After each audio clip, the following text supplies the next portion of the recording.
Assalamualaikum warahmatullahi wabarakatuh. Perkenalkan, nama saya Ahmad Ali Ridho, mahasiswa PKU Pendidikan Kader Ulama MUI Angkatan ke-19 DKI Jakarta. Pada kesempatan ini saya akan mempresentasikan tentang teori berpikir 7 atau 7 cara berpikir yang baik dan benar menurut teori Om Bagus Wahyudi. Sebagai mukadimah, bahwa manusia adalah makhluk yang Allah ciptakan dengan sebaik-baiknya bentuk. Para ulama termasuk Al-Imam Ibnu Katsir dalam kitabnya menjelaskan bahwa hal yang fundamental atau faktor utama yang melengkapi kesempurnaan manusia adalah bahwa Allah memberikan anugerah yang berupa akal kepada manusia yang tidak diberikan kepada makhluk lainnya. Dengan akalnya manusia mampu berpikir. Dengan akalnya manusia juga bisa menyaring informasi, membedakan mana yang baik dan yang benar, yang tidak dilakukan oleh makhluk lainnya seperti hewan atau tumbuhan, yang mana mereka hidup berdasarkan instingnya, tapi tidak dengan manusia.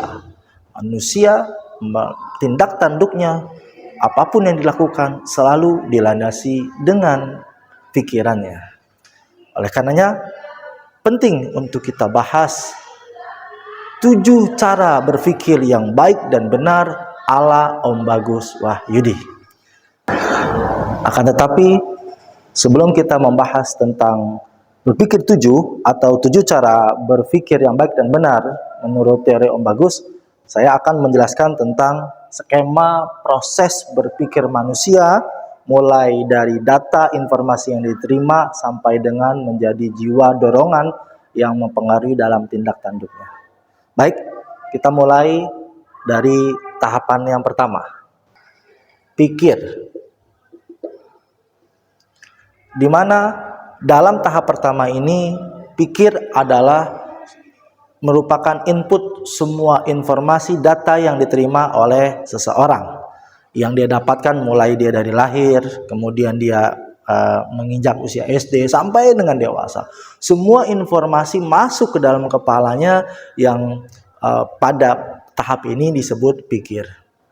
Maka semua informasi yang masuk pada tahap pikir ini disaring, diblender, dipilah-pilih, ya, yang kemudian hasilnya akan melahirkan yang namanya pikiran.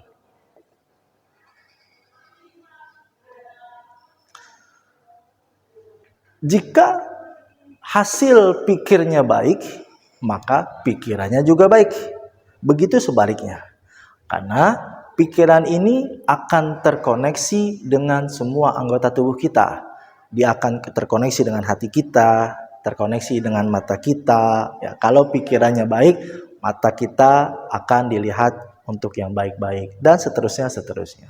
Nah, kemudian pikiran ini akan melahirkan yang namanya pemikiran.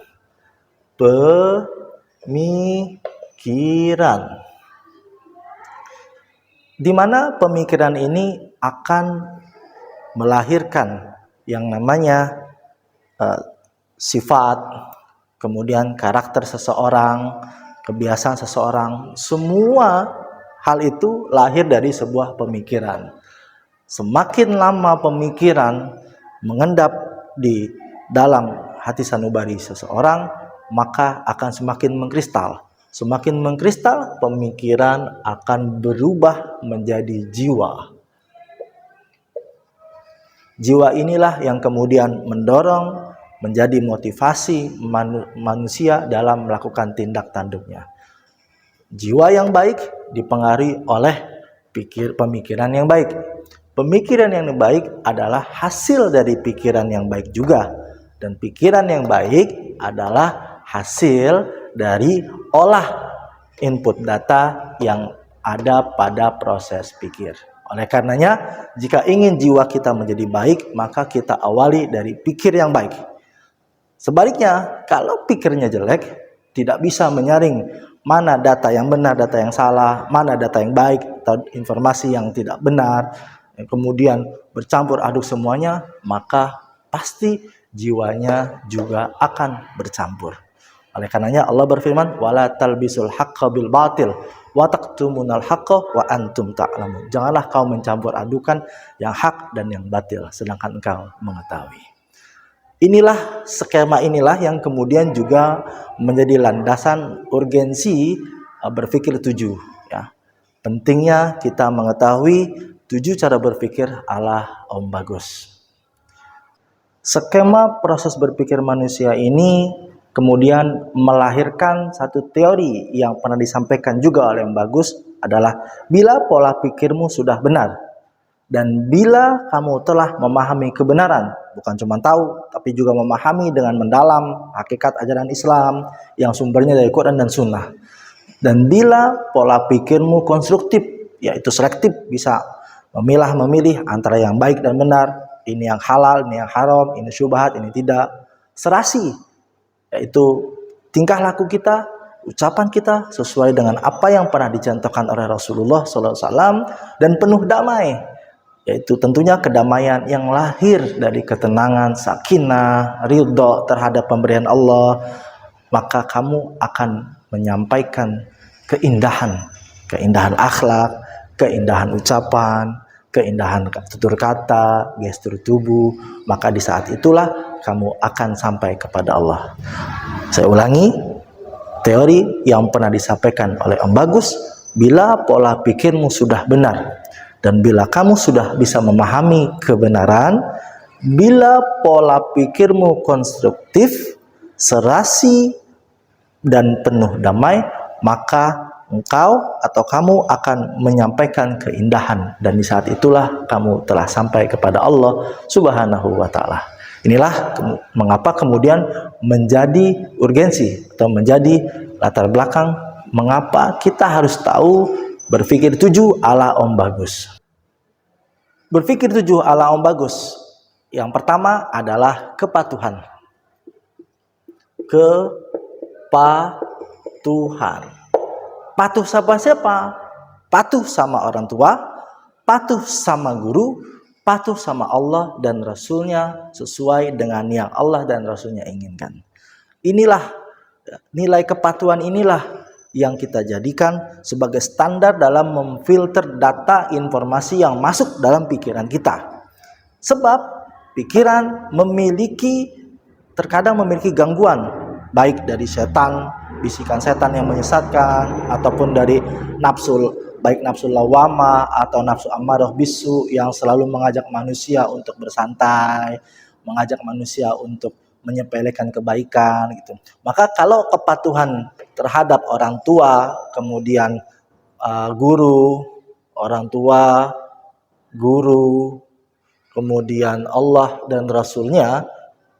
dan Rasulnya dijadikan standar dalam memfilter data, maka dia telah melakukan tahapan berpikir yang benar yang pertama kali.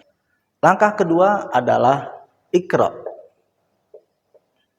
yaitu memahami, membaca data informasi yang masuk dalam pikir dan pikiran kita, baik yang benar ataupun yang salah. Maka dengan ikra ini kita bisa menambah literasi kita. Kita tahu bagaimana Allah dan Rasulnya mengajarkan tentang hal-hal standar yang baik dan yang benar. Maka kemudian di langkah kedua ini akan membentuk satu pola pikir yang kritis yang bisa membedakan mana yang opini, mana yang fakta, mana yang baik dan mana yang benar. Langkah yang ketiga adalah hayati.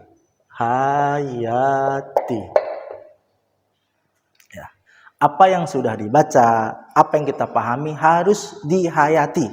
Ini adalah suatu proses menanamkan nilai ke dalam diri atau internalisasi nilai-nilai yang telah dibaca dan dipahami. Bukan hanya informasi kita menjadi pengetahuan, tapi juga bisa kita rasakan. Disinilah kemudian peran hati mulai mendominasi. Oleh karenanya, lanjut ke langkah yang keempat adalah qalbun. Qalbun. Apa maksudnya qalbun? Yaitu informasi yang kita dapatkan, informasi yang sudah diolah, informasi yang sudah bisa kita hayati, kemudian kita koneksikan dengan hati kita, ya. Jadi hasil dari proses berpikir dan menghayati akan masuk ke dalam hati kita, ke dalam qalbun kita, dan hati yang sehat akan melahirkan akhlak yang baik. Hati yang bagus akan melahirkan akhlak yang bagus. Akan tetapi sayangnya, hati memiliki sifat bolak-balik. Oleh karenanya dalam bahasa Arab hati disebut dengan qalbun. Wa ma summiya qalbun qalban litaqallubihi, ya, karena memang selalu berbolak-balik gitu. Maka kalau hatinya bimbang, hatinya resah, bahkan hatinya tidak baik, maka akhlaknya juga tidak baik. Apalagi hati akan selalu diuji melalui 3 hal. Yang pertama adalah tipuan dunia, di mana ilusi seringkali kita lihat sebagai satu fakta, padahal itu adalah ilusi yang kita anggap sebagai kebenaran. Kebohongan, kecurangan yang terjadi dalam kehidupan kita. Yang kedua adalah ujian, di mana ujian tersebut merupakan cobaan atau godaan yang menyesatkan, ya, baik dalam lingkungan terdekat kita, ya, pasangan kita misalnya, atau teman-teman kita, gitu. Dan yang ketiga adalah senda gurau yang seringkali menganggap sesuatu yang penting menjadi remeh-temeh. Nah, kalau hati ini bisa melewati 3 ujian ini, maka hati ini juga akan menjadi baik dan melahirkan akhlak yang baik. Langkah yang kelima adalah muhasabah. Muhasabah.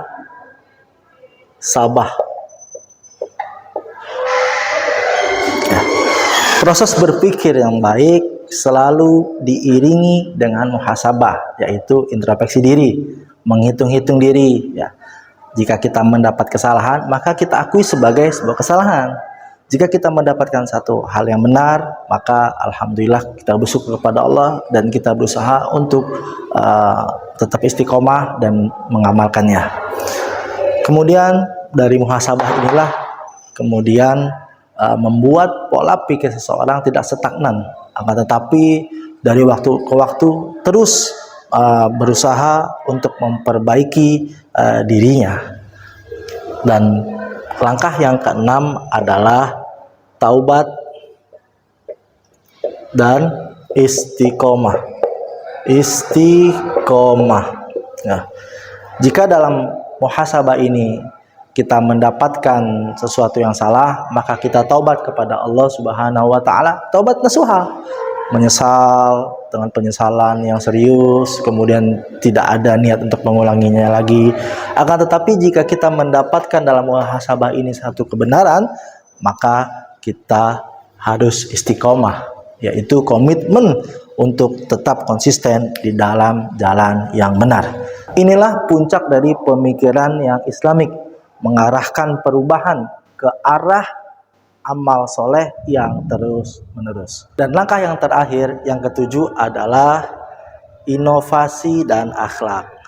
Inovasi dan akhlak, ya. Jika proses berpikir sudah melalui semua tahapan, maka akan lahir pemikiran yang inovasi, yang produktif, yang bisa mengeksplor dari penciptaan alam semesta ini. Kita bisa mengungkap ayat-ayat tersirat dari penciptaan alam semesta, kemudian juga akan melahirkan inovasi yang bermanfaat, dan yang ketiga melahirkan akhlak yang mulia. Maka dengan kita bisa mengeksplorasi ayat-ayat tersirat, kemudian akan timbul inovasi yang bermanfaat. Semua yang kita lakukan itu bisa bermanfaat untuk diri dan orang lain, dan juga tentunya akhlak yang mulia, ya. Jadi berpikir 7 ini adalah satu ikhtiar, satu perjuangan dalam mengolah atau mengendalikan fikir dan pikiran guna melakukan inovasi dan eksplorasi terhadap penciptaan langit dan bumi, alam semesta ini, guna meningkatkan iman dan takwa kita, kemudian prestasi dalam amal soleh, dan kemaslahatan dalam bentuk manfaat sebagai ulil albab untuk berakhirnya kehidupan yang husnul khatimah. Itulah penjelasan tentang teori berpikir 7 atau 7 cara berpikir yang baik dan benar menurut teori Om Bagus. Demikianlah presentasi saya tentang berpikir 7 ala Om Bagus. Mudah-mudahan bermanfaat. Kurang lebihnya mohon maaf. Assalamualaikum warahmatullahi wabarakatuh.